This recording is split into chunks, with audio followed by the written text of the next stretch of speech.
Je place 5 de mes tubes sans les connaître à la... je dirais 5. Voilà. Bonsoir à tous. Ce soir, nous plongeons dans l'histoire d'un homme que la France a longtemps admiré pour sa voix grave et sa classe naturelle, Eddie Mitchell. Mais derrière l'image de gentleman du rock se cache aujourd'hui une vérité inattendue, un secret qu'il a longtemps gardé. À 83 ans, celui qui a chanté l'amour, la route et la liberté révèle des blessures anciennes et des colères longtemps contenues. Et ce qu'il dit bouleverse tout un pan de la scène musicale française. Né Claude Moine en 1942 à Paris, dans le quartier populaire de Belleville, Eddie Mitchell découvre très tôt les disques américains que son père collectionnait. Le rock and roll devient sa passion, sa raison de vivre. À la fin des années 1950, il fonde Les Chaussettes Noires, un groupe mythique qui bouleverse le public français avec un son sauvage et une énergie nouvelle. Le succès est immédiat, disque d'or, tournée frénétique, hystérie des fans, mais Mitchell, lucide et exigeant, quitte rapidement le groupe pour se lancer en solo dès 1963. Sa carrière individuelle se construit sur la liberté totale. Il refuse d'être catalogué, explorant tour à tour le rockabilly, la country, le blues et même la chanson française.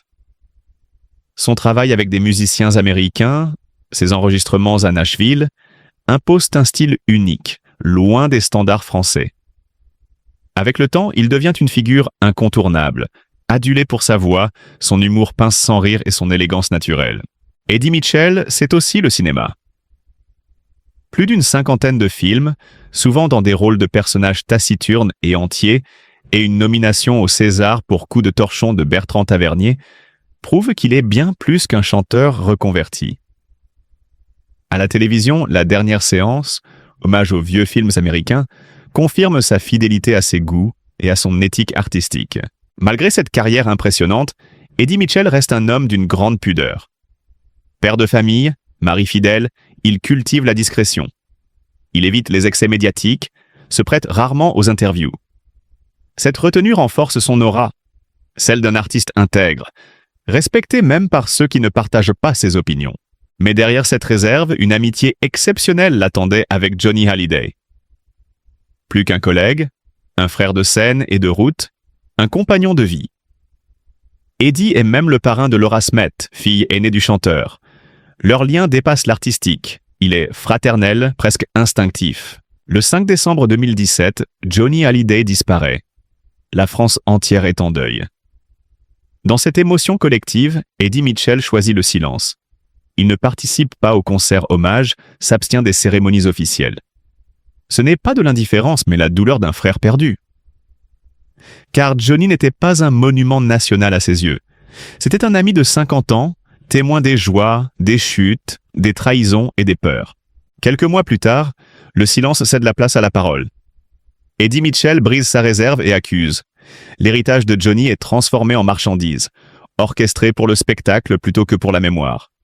Il dénonce la marchandisation du deuil, les mises en scène morbides et le détournement de l'héritage familial.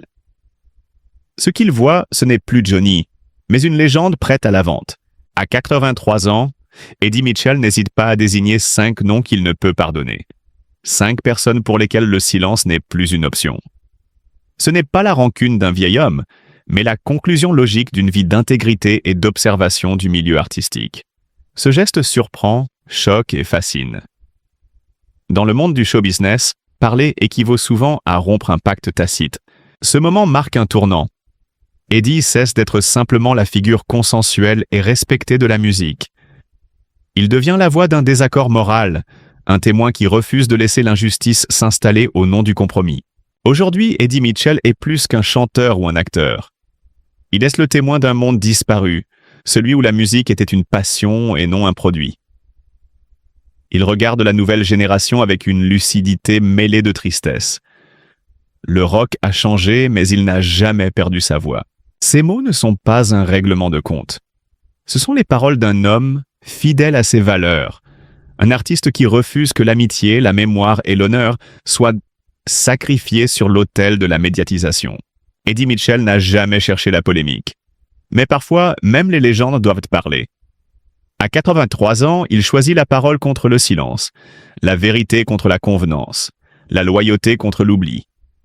Et ce dernier acte, plus que toute chanson ou film, révèle l'homme derrière l'artiste, intègre, loyal et indomptable. Parce qu'au fond, ce n'est pas seulement l'histoire d'un chanteur que nous racontons, c'est celle d'un homme qui refuse que la mémoire de ses proches et l'éthique artistique soient trahies, même face à l'injustice. Eddie Mitchell est l'héritage maudit de Johnny, la rupture d'une fraternité sacrée. Tout a commencé avec un document, quelques feuilles venues d'Amérique, et une révélation qui allait fissurer à jamais le mythe d'une fraternité rock'n'roll. Le testament américain de Johnny Hallyday. En quelques lignes froides, il lègue l'ensemble de sa fortune à Laetitia, excluant totalement ses deux aînés, Laura Smith et David Hallyday. Pour le grand public, c'est un choc. Mais pour Eddie Mitchell, c'est une véritable blessure, car lui n'est pas un simple ami. Il est le parrain de Laura, le compagnon de route, celui qui a partagé les tournées, les nuits de scène et les confidences de l'ombre. Apprendre que Johnny, le frère de cœur, a pu désavouer ses enfants, c'est comme voir s'effondrer une valeur qu'il a toujours placée au-dessus de tout. La famille. Alors, il parle, publiquement, sans calcul, sans détour.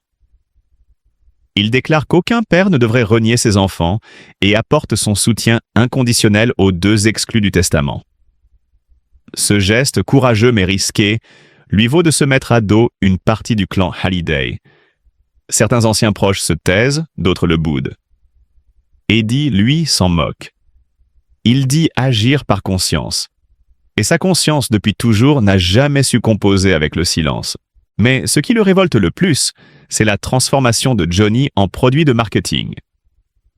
Un monument Harley-Davidson érigé devant l'Accor Arena, qu'il juge grotesque, presque obscène. Des albums posthumes aux pochettes lisses, des hommages vidés de sens, qui ressemblent davantage à des opérations commerciales qu'à de véritables élans du cœur. On efface l'homme pour vendre le mythe, lâche-t-il un jour, amer. Et cette phrase, d'une brutalité lucide, résume toute sa douleur. Car Johnny détestait être réduit à une marque. Il voulait qu'on l'aime pour ce qu'il était, pas pour ce qu'il représentait. Dans cette guerre symbolique, Eddie Mitchell apparaît comme le dernier gardien d'une certaine idée du rock, celle de la loyauté, de la sincérité, de la révolte contre les compromissions.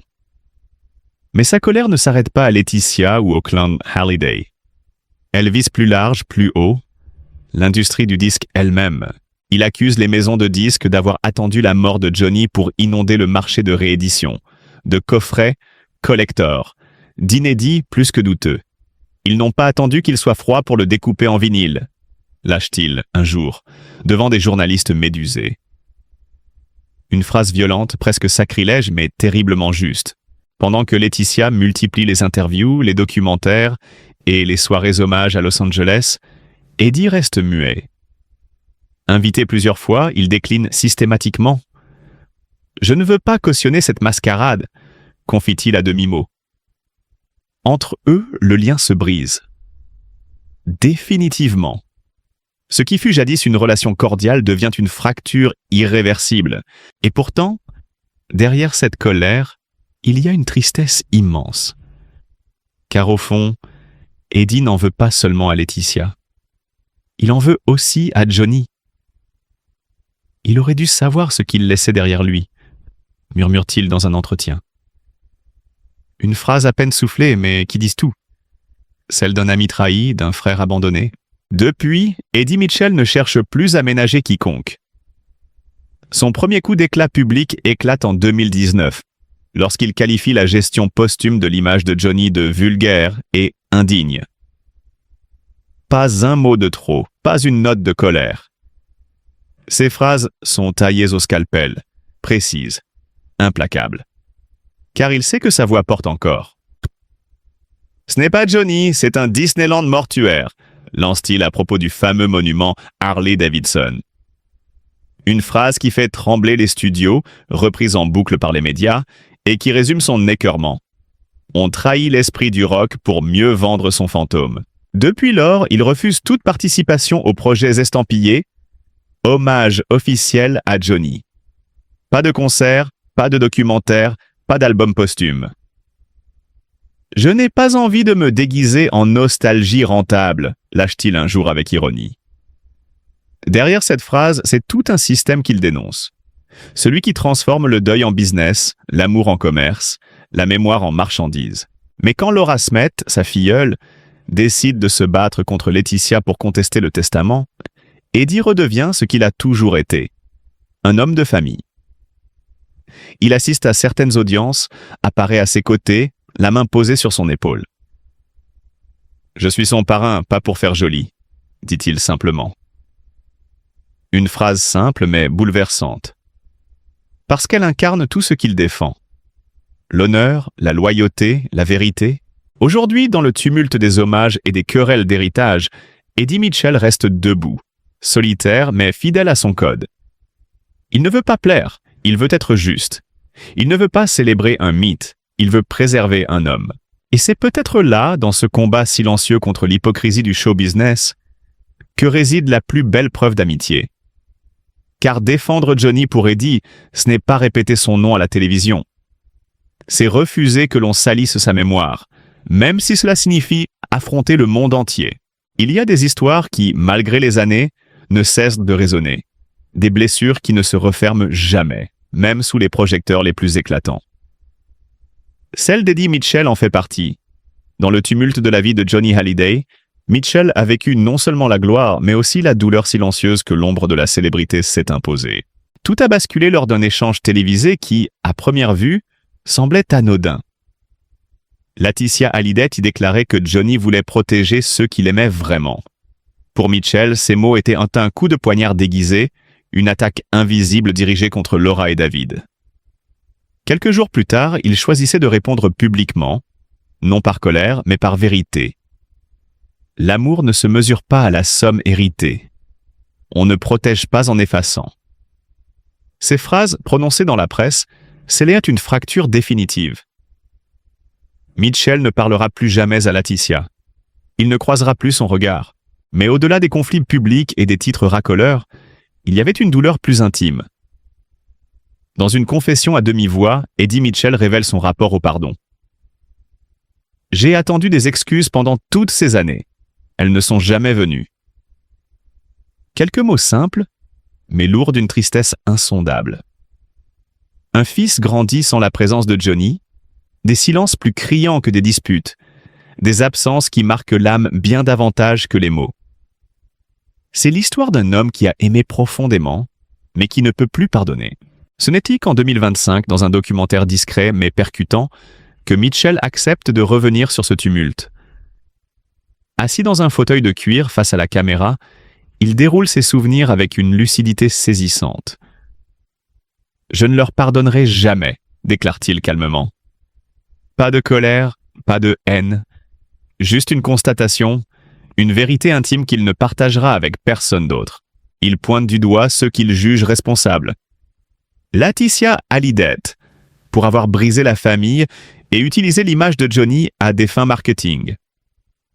L'industrie musicale qui aurait exploité chaque note, même les plus fragiles. Certains producteurs de spectacles, transformant le deuil en show, et les médias people, complices silencieux de cette mise en scène permanente. Mais le plus bouleversant reste cette confession sur Johnny lui-même. « Je ne lui en veux pas, mais je ne peux pas lui pardonner ce qu'il a laissé derrière lui. » Un ami meurtri, non par la mort, mais par l'héritage moral suspendu qu'il laisse derrière lui. Pourtant, au milieu de ces ténèbres, brille une lumière fragile. Mitchell parle de Laura, de David, de leur courage, de leur dignité. Il évoque sa propre fille et l'importance de chérir ceux qui restent. Il ne regrette rien, mais aurait aimé que les choses se passent autrement. Que Johnny parte en paix, que la famille reste unie, que le rock conserve son âme intacte. À la fin du documentaire, un simple regard vers la caméra et cette phrase « Après tout, il ne reste que la famille. Et parfois la douleur ne s'oublie pas. » Des mots qui résonnent longtemps après qu'ils ont été prononcés, parce qu'ils disent ce que personne ne peut maquiller. Certaines blessures résistent à la célébrité, à la gloire et même au temps. Eddie Mitchell ne cherche ni vengeance ni rédemption publique. Il rend justice à une mémoire abîmée, à une amitié trahie, à une vérité silencieuse.